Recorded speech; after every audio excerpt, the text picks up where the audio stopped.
Habíamos quedado en este ejercicio a resolver el primero, ¿no? Después de esta última sesión, ¿ya? Entonces, para cerrar la cortina. Nos dicen, mira, este ejercicio es bastante interesante y ya vino alguna vez en examen de admisión uni, ¿ya? Vino en una versión un poquito diferente, pero bajo el mismo contexto, ¿ya? E incluso en examen de admisión uni, cuando vino este ejercicio, lo voy a buscar y una próxima vez lo vamos a discutir, ¿ya? Vino el ejercicio para que el alumno, simplemente leyendo el texto, marcara respuesta.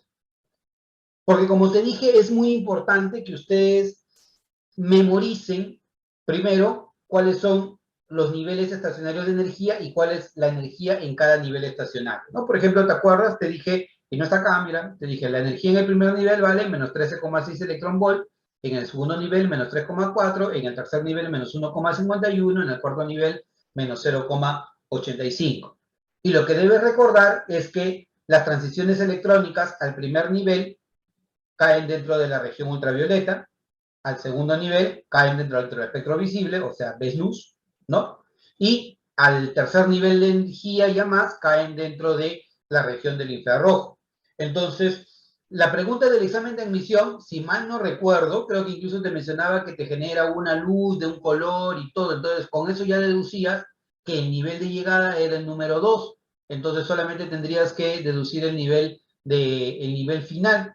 Era bastante sencillo e incluso solamente con leerlo me recuerdo que podía resolver ese ejercicio. Ahora, vamos a suponer que no estamos a ese estatus todavía de recordarlo, pero deberíamos. Entonces, queremos resolver este ejercicio utilizando ese criterio. ¿Qué vamos a hacer? Utilizar la ecuación de Rydberg. Y como te dije en un ejercicio anterior, 1 sobre lambda es Rydberg por 1 sobre nivel 1 al cuadrado menos 1 sobre nivel final al cuadrado, ¿ya? Y a este número que tú tienes aquí, 1 sobre lambda, ayúdame, ¿cómo le llamábamos? ¿Te acuerdas? Él tenía un nombre particular. ¿Esto cómo se llamaba? ¿O cómo lo llamábamos? Número de onda. Número de onda. Excelente. Lo llamábamos número de onda. Entonces, como le llamamos número de onda, justo acá mira lo que te dice. En el átomo de Bohr, un electrón es promovido del nivel N, al cuarto nivel.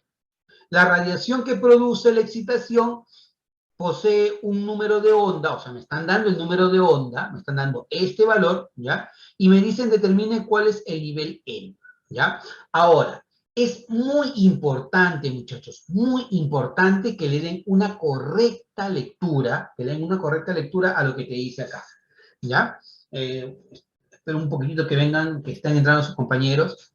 Lee detenidamente. Un electrón es promovido del nivel N al cuarto nivel. ¿Qué significa? Que N es mayor o menor que 4. Te creo. N es mayor o menor que 4.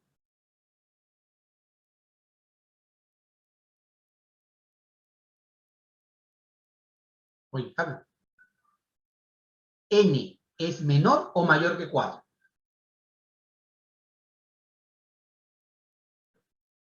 Papá, es menor. Profe, ¿y cómo yo sé que es menor? Porque te dicen que es promovido, pues. O sea, significa que pasó, mira, desde un nivel N que tú no conoces, ¿ya? No conoces, hacia el cuarto nivel, o sea, hasta N igual a 4. ¿Ya? Fue promovido. ¿Y cómo es que fue promovido? Porque de alguna manera vino una radiación electromagnética que generó la excitación electrónica. Y este electrón pasó desde este nivel hacia este otro nivel. Entonces, N es menor que 4, definitivamente. Y esta radiación electromagnética está asociada a una frecuencia, está asociada a una longitud de onda, pero en este caso lo que me interesa es el dato que me están dando, que se llama el número de onda, como nos dijo Walter hace un momento. Entonces, ¿por qué yo te pido hacer ese análisis? Porque tú recuerdas que este número tiene que ser positivo. Y para que este número sea positivo, esta diferencia también tiene que ser un número positivo. Y para que esta diferencia sea un número positivo, acá lo que debes colocar, ¿qué cosa es? ¿N o 4? Te recontracreo. Acá, ¿qué vas a colocar? ¿N o vas a colocar 4? Porque es n al cuadrado o 4 al cuadrado, uno de los dos. ¿Qué colocas acá? ¿N cuadrado o 4 al cuadrado? Analiza. Muy bien, Mariana, excelente. Colocas N. Profe, ¿por qué coloco N? Porque como N es más pequeño y esta es una división, todo esto te va a dar un número más grande que el de acá. Y como te va a dar un número más grande, esta diferencia va a ser un número positivo. Entonces con eso ya ganaste un montón, porque ya sabes lo que tienes que hacer. Un alumno que hace lo contrario, malogra el ejercicio. Y va a tener que volver nuevamente a hacer los cálculos. Pero si tú haces ese análisis, te tomas el tiempo para hacer este análisis, te va a ser recontra sencillo. Entonces, ¿tú qué vas a decir? Voy a utilizar la ecuación de Rydberg, en la cual tú tienes que el número de onda es igual a 1 sobre lambda. Ya no voy a repetir eso. Eso es igual a ¿qué? Al Rydberg del hidrógeno multiplicado por ¿quién? Multiplicado por 1 sobre n cuadrado menos 1 sobre 4 al cuadrado. ¿Ya? Como n es menor que él, esto va a ser más grande que lo de acá y la diferencia va a ser un número positivo y todo va a ser coherente. ¿Ya? Entonces, ¿cuánto vale este monstruito de acá? Este monstruito de acá vale 102.823 centímetros a la menos 1. ¿Cuánto vale el Rydberg? El Rydberg, mira, vale esto. 1,09678 centímetros a la menos 1. Y no te preocupes porque eso te lo van a dar de dato en admisión, ¿ya? Deberían dártelo de dato. Y si no te lo dan de dato, pues hay que empezar a memorizar por lo menos eso, ¿ya? Luego, aquí va a ser lo que nosotros tenemos, quiere decir 1 sobre n al cuadrado menos 1 sobre 4 al cuadrado, que es 16, ¿ya? Entonces, chicos, por favor, yo te pido, mira, este centímetro a la menos 1, con centímetro a la menos 1 ya se fue. Divide esto entre esto. ¿Qué te da? Esto entre esto. ¿Qué es lo que te da? Hagámoslo juntos. Tu calculadora de 4 operaciones. Esta, de 4 operaciones. La más viejita, la más feita, esa es la que tienes que utilizar. Dividir 102.823 entre 109.678. ¿Cuánto te dio? A mí me dio 0,93 con algo más. ¿Ya? Y mira, esto de acá es 0,9374 y es igual a 1 sobre n cuadrado menos 1 sobre 16. ¿Ya? Menos 1 sobre 16. Pero obviamente, este 1 sobre 16 que está restando va a pasar al otro lado sumando, ¿cierto?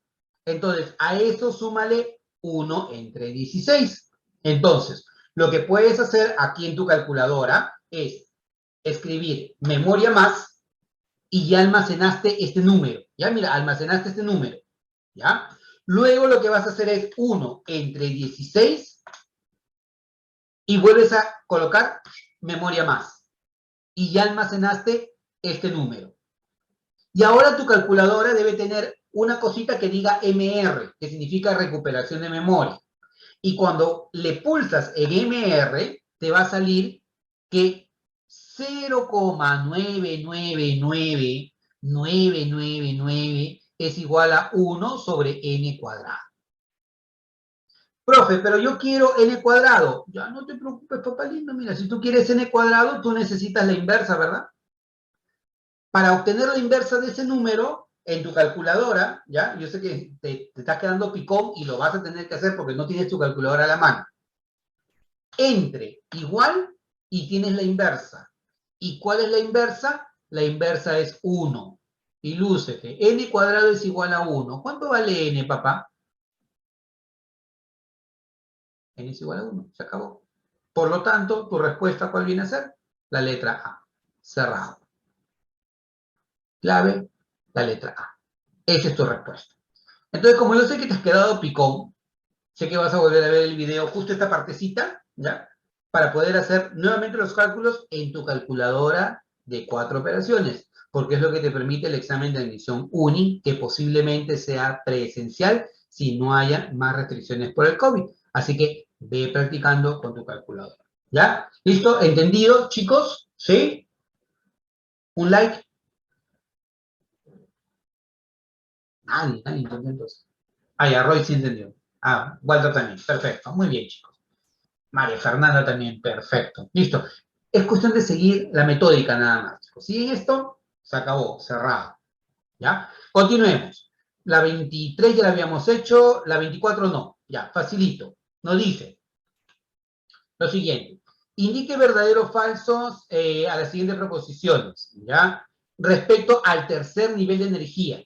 Pueden contener como máximo 18 electrones, contiene 3 subniveles de energía, está formado por 9 orbitales atómicos y el número cuántico magnético puede asumir valores de 0, 1, 2 y 3. ¿Ya? Entonces, si me están pidiendo al tercer nivel de energía, ¿ya? Significa que n es igual a 3. ¿Ya? Si n es igual a 3, significa que L, o sea, el número cuántico secundario, ¿qué valores puede tomar? 0, 1 y 2. Porque siempre el número cuántico secundario es menor que el número cuántico principal. Entonces, tú vas a recordar que 0 corresponde a un orbital del tipo S, a un orbital del tipo P, y él corresponde a un orbital del tipo D. O sea, en otras palabras, en el tercer nivel de energía, yo podría encontrar A3S, puedo encontrar A3P y puedo encontrar A3D. Esto es el significado, ¿ya? Ahora, como tú ya sabes, en el examen desde tu colegio, a ti te han enseñado que S como máximo admite 2 electrones. Uy, salió bien feito esto de acá, a ver, veamos. Él admite como máximo, uy, no, feo. Vamos a borrar esto. Ya. Acá. S admite como máximo 2 electrones. P admite como máximo 6 electrones y D admite como máximo 10 electrones. Entonces se acabó. Porque si es así, tú sabes que si son 2 electrones, esto corresponde a un orbital, esto corresponde a 3 orbitales y esto corresponde a 5 orbitales, ¿no? Entonces, por acá, número de orbitales. Orbitales atómicos. ¿Ya? 1, 3 y 5. ¿Qué es lo que tú tienes acá? Mira, ve. Un orbital, 3 orbitales, 5 orbitales. Porque tienes a S, a P y a D. ¿Ya? Entonces, ¿qué te dice?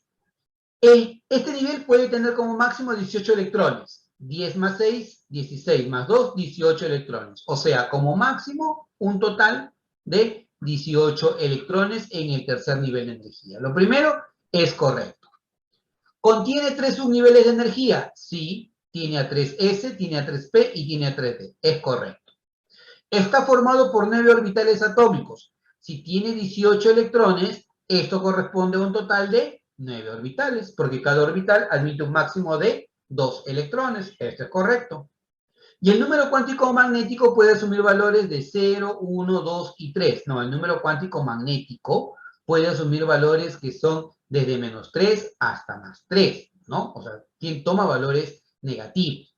Por lo tanto, esto de acá, incluso el número cuántico magnético ni siquiera tomaría el valor de 3, ¿no? El número cuántico magnético solamente está limitado hacia 2, porque 3 correspondería a orbitales del tipo F, y nosotros no tenemos orbitales del tipo F.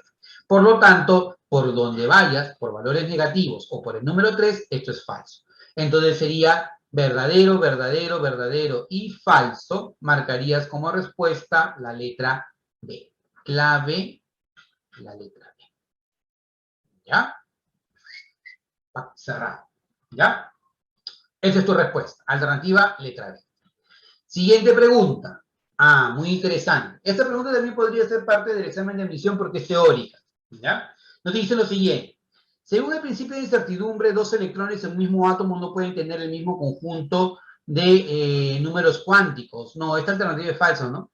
Alguien que me diga, ¿qué me dice el principio de incertidumbre? ¿Ah?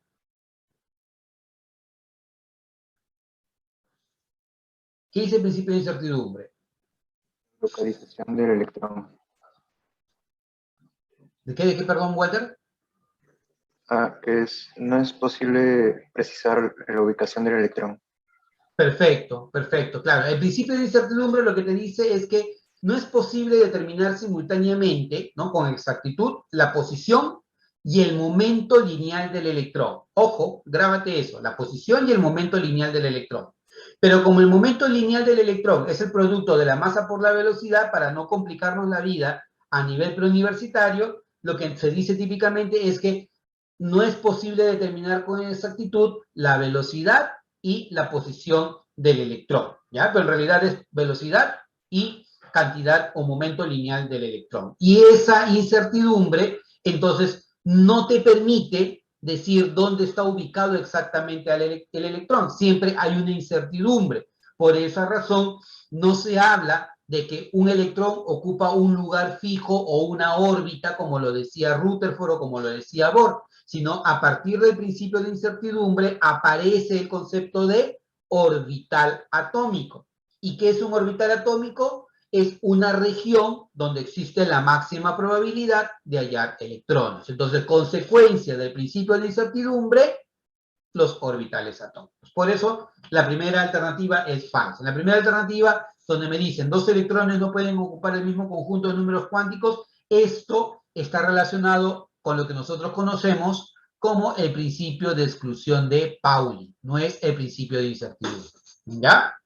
Dice, según el principio de exclusión de Pauli, los electrones tienden a ocupar el máximo número de orbitales atómicos disponibles. No. Esto es la regla de máxima multiplicidad de Hammond. ¿Ya? La regla de máxima multiplicidad de Hammond. ¿Qué significa esto? Que si yo tengo dos electrones y tengo tres orbitales disponibles, cada electrón ocupa un orbital. Si tengo tres electrones y tres orbitales disponibles, cada uno ocupa un orbital. Y si yo tengo cuatro electrones y tres orbitales disponibles, primero cada uno ocupa un orbital y uno de ellos necesariamente tiene que compartir orbital, ¿no? Y estar como un electrón apareado. Eso es lo que me dice la regla de máxima multiplicidad, que siempre los electrones tienen que ocupar el máximo número de orbitales disponibles. Por lo tanto, esto no es correcto. Esta alternativa también es falsa, incorrecta, mala. ¿Ya? Y por último, un orbital atómico admite un máximo de 2 electrones con espines opuestos, ¿verdadero o falso? Esto es correcto, ¿no? ¿Y eso a qué hace referencia? Por ejemplo, mira, este es un orbital atómico. Y en este orbital atómico tú tienes 2 electrones como máximo, pero uno tú lo representas con un spin y el otro con el spin opuesto. Aquí igualito, spin y spin opuesto. En cambio acá, mira, tú te das cuenta, esto no está bien. Porque sí yo tengo dos electrones en este orbital, pero los dos tienen el mismo spin.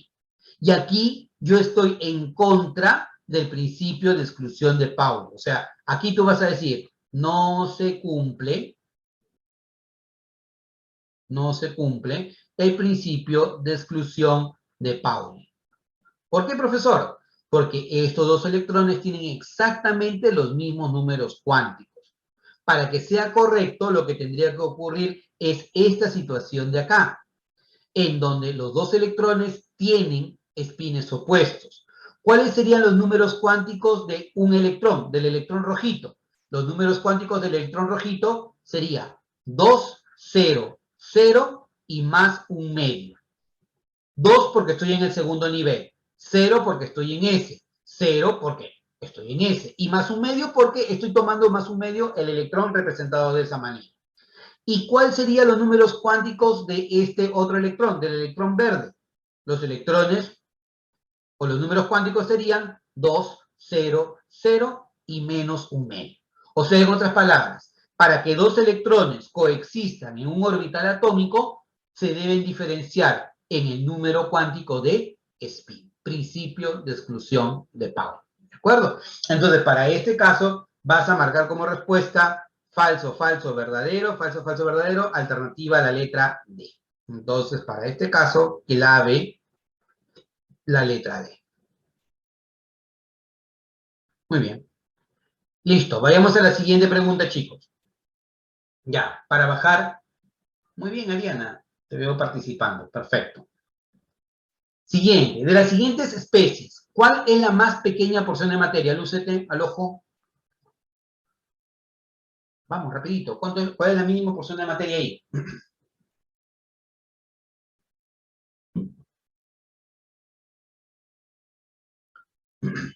Chicos, la mínima porción de materia que conserva las características de un elemento químico, ¿qué cosa viene a ser? El átomo, ¿cierto? ¿No? Entonces, para este caso, vas a decir como respuesta clave la letra D. La mínima porción de materia que conserva las características de un elemento químico es el átomo. Muy bien, Walter, perfecto. Esa es la respuesta. Alternativa letra D. Continuemos. Directo.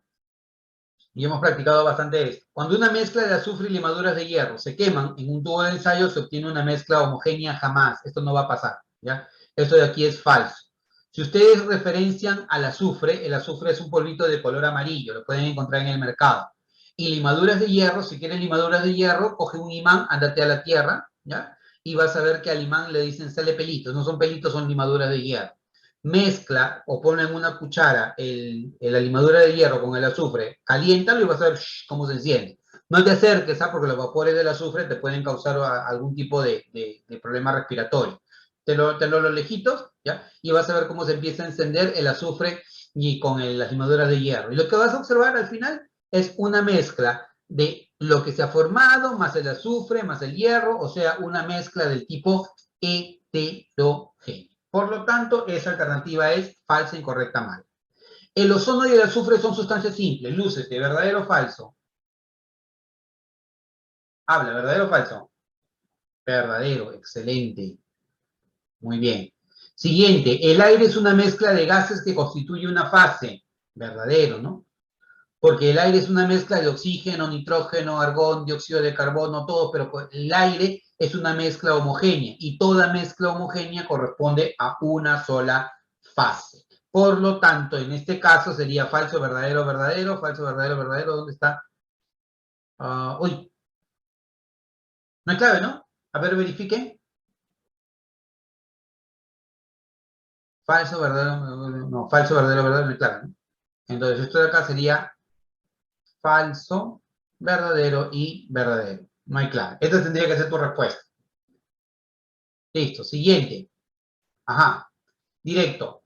¿Cuáles de las siguientes propiedades son físicas e intensivas a la vez? ¿Ya? Punto de ebullición es físico y también es intensiva. Oxidabilidad, química e intensiva. Densidad, física e intensiva. Peso, física, pero extensiva. Acidez, lúcete, física o química. F o Q.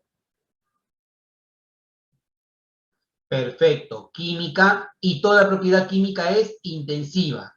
Temperatura, física e intensiva. Reactividad, química e intensiva. Muy bien, Mariana, perfecto. Poder oxidante, uy, te recontracreo. ¿Qué sería el poder oxidante?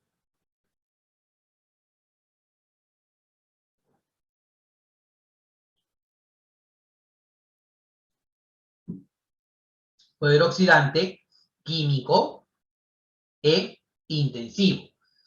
Poder oxidante es la capacidad para reducirse, ¿ya? Entonces, el poder oxidante, como es capacidad para reducirse, es una propiedad química, y toda propiedad química, te dije, sí o sí, es una propiedad intensiva. Entonces, físicas e intensivas a la vez vienen a ser la 1, la 3 y la 6. 1, 3 y 6, alternativa a la letra C. Entonces, clave, la letra C. Esa es tu respuesta. ¿Ya? Pregunta 29. Ajá. Dadas las siguientes ocurrencias, ¿cuáles son fenómenos físicos y químicos? Chicos, al ojo, ya para irnos a dormir. Punto de ebullición o la ebullición del alcohol, físico o químico. Lúcete. F o Q. F, excelente, muy bien, Mariana. Físico. Entonces, por acá, físico. Cocción de un alimento, o sea, cocinar un alimento, muy bien, químico. Evaporación de un charco de agua, físico, muy bien, Mariana. Infección de una herida, muy bien, químico. Entonces, FQ, FQ, Alternativa, la letra A. Clave, la letra A. Esa es tu respuesta. Se acabó, cerrado. Pregunta 30. Ajá. Indique cuál de las siguientes proposiciones es incorrecta. Una fase presenta un solo componente. ¿Ya?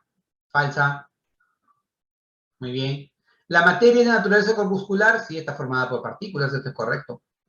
Extensión y volumen son propiedades equivalentes de la materia, sí. Extensión hace referencia al espacio ocupado por la materia, y a ese espacio ocupado por la materia se le llama volumen, correcto.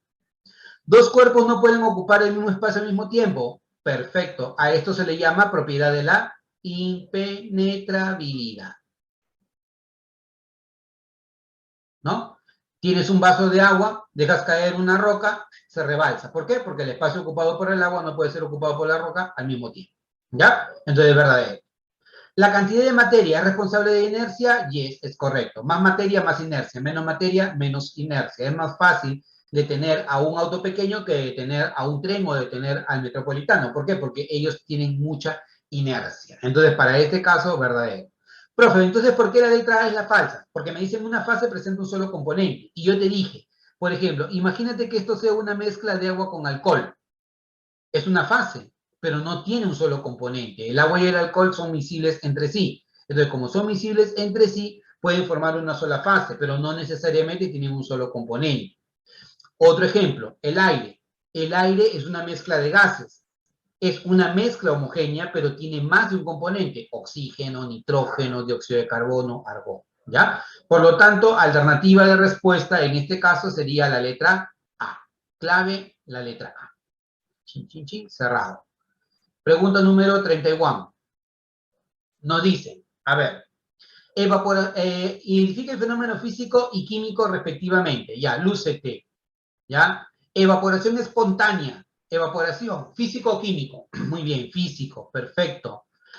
Fotosíntesis, físico o químico. Químico, muy bien, Walter, excelente. Walter está recontra afilado ahorita. Disolución del azúcar en agua, físico o químico.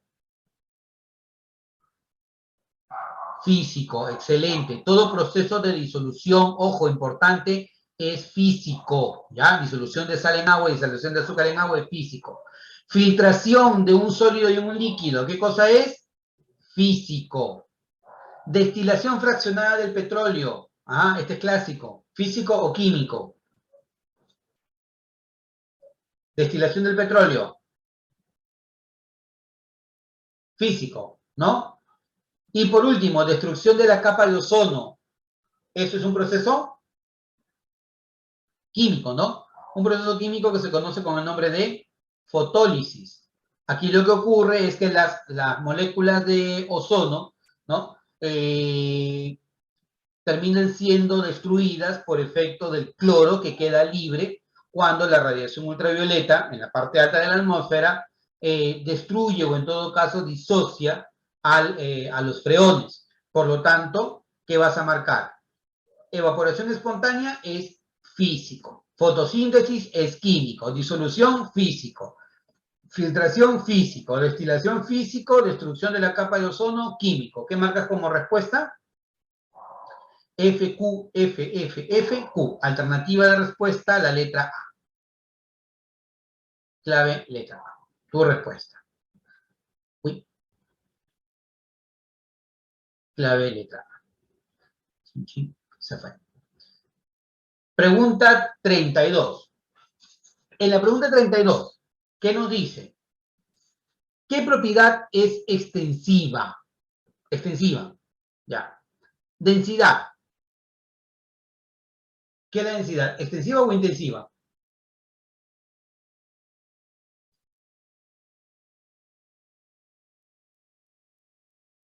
Densidad. Densidad es intensiva.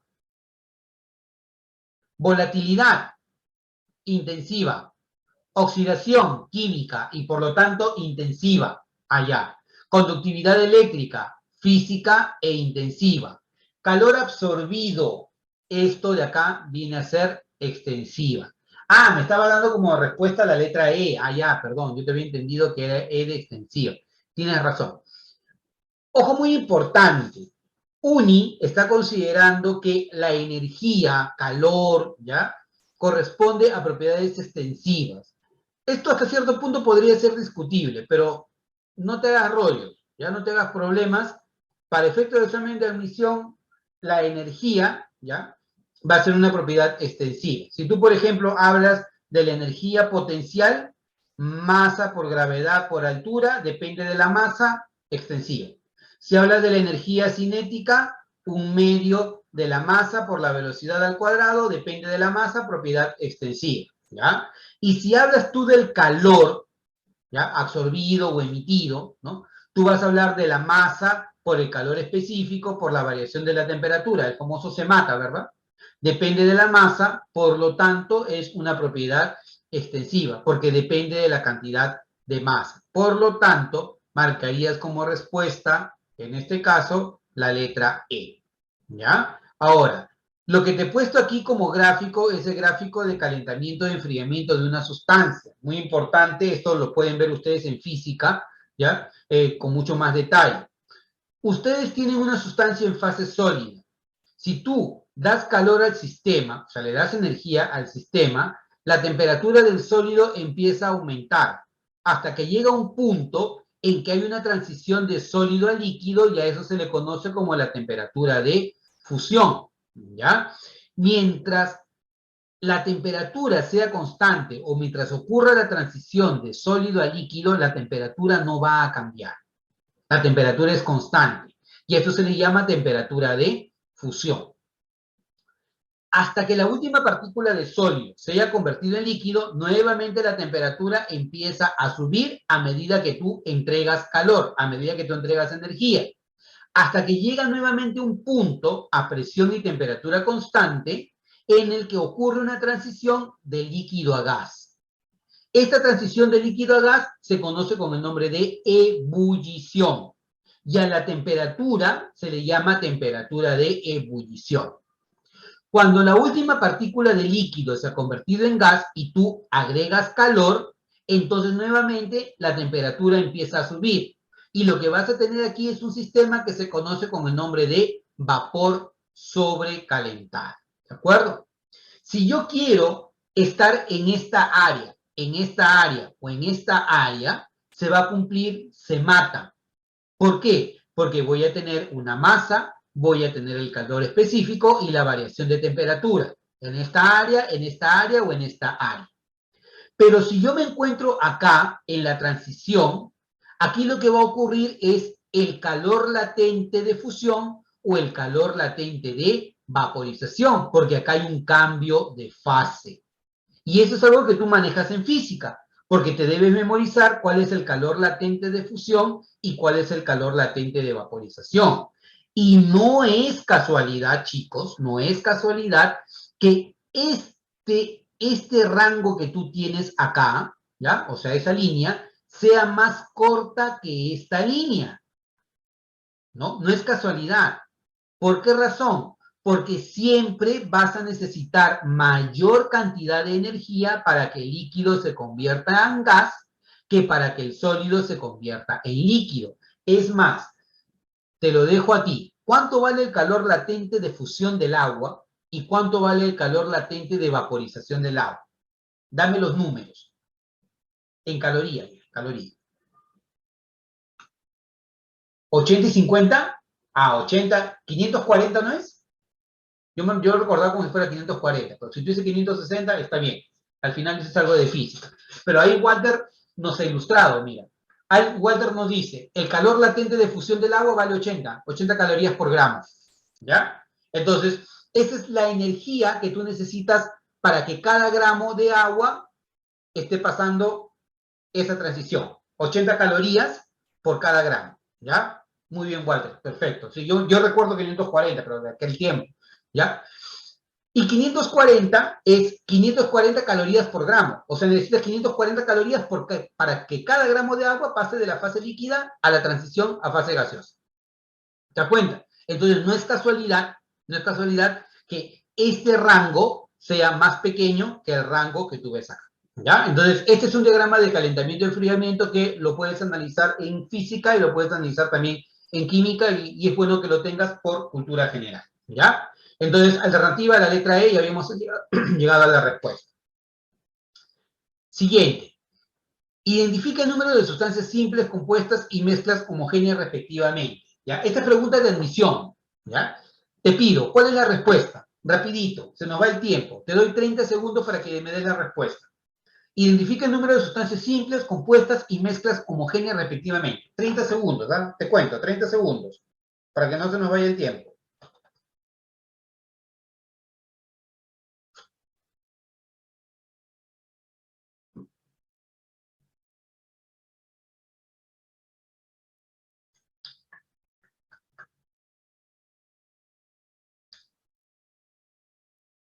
No es por presionarte, pero ya te quedan 2 segundos.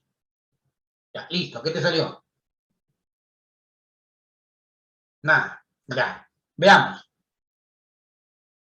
Sustancias simples, elemento químico, ¿cierto? Sustancias compuestas, lo reconozco porque tienen una fórmula, y mezclas homogéneas. Bueno, veamos. Primero, lo de acá, grafito, es carbono, sustancia simple, se acabó. Hielo seco, tiene una fórmula, sustancia compuesta. Ozono, ¿no? Es un elemento químico, es una sustancia simple, solamente es oxígeno. Aire es una mezcla, perfecto.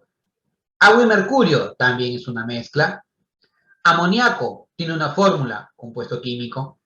Fósforo, solamente fósforo hay nada más, entonces es un elemento químico, sustancia simple. Etanol tiene una fórmula, fíjense, ¿no? Tiene una fórmula, es una sustancia compuesta. Solución acuosa de azúcar, esto es una mezcla. Y agua más gasolina también es una mezcla, ¿no? Entonces, ¿cuál sería tu respuesta? Sustancias simples, ¿cuántas veo? 3. Sustancias compuestas, también veo 3. Y mezclas, veo 4. Entonces tu respuesta sería 3, 3 y 4. ¿Está bien lo que te estoy diciendo?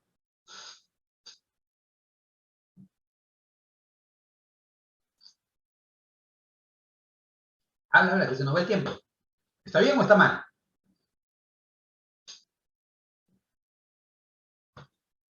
Sí, está bien. ¿Pero por qué has dudado?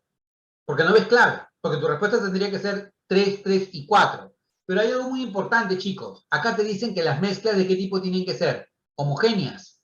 Pregúntate, ¿el agua con mercurio es una mezcla homogénea? No, esto es una mezcla heterogénea. ¿El agua con gasolina es una mezcla homogénea? No, es una mezcla heterogénea, porque el agua con la gasolina no se mezclan. El agua con el mercurio tampoco. Mezclas homogéneas es el aire y la solución acuosa de azúcar. O sea, sería 3, 3, 2, alternativa, clave de respuesta, la letra E. Esa tendría que ser tu respuesta. ¿Ya? Listo, chicos. Entonces, hoy día sí le hemos hecho recontra linda porque hemos avanzado 33 de 40 ejercicios.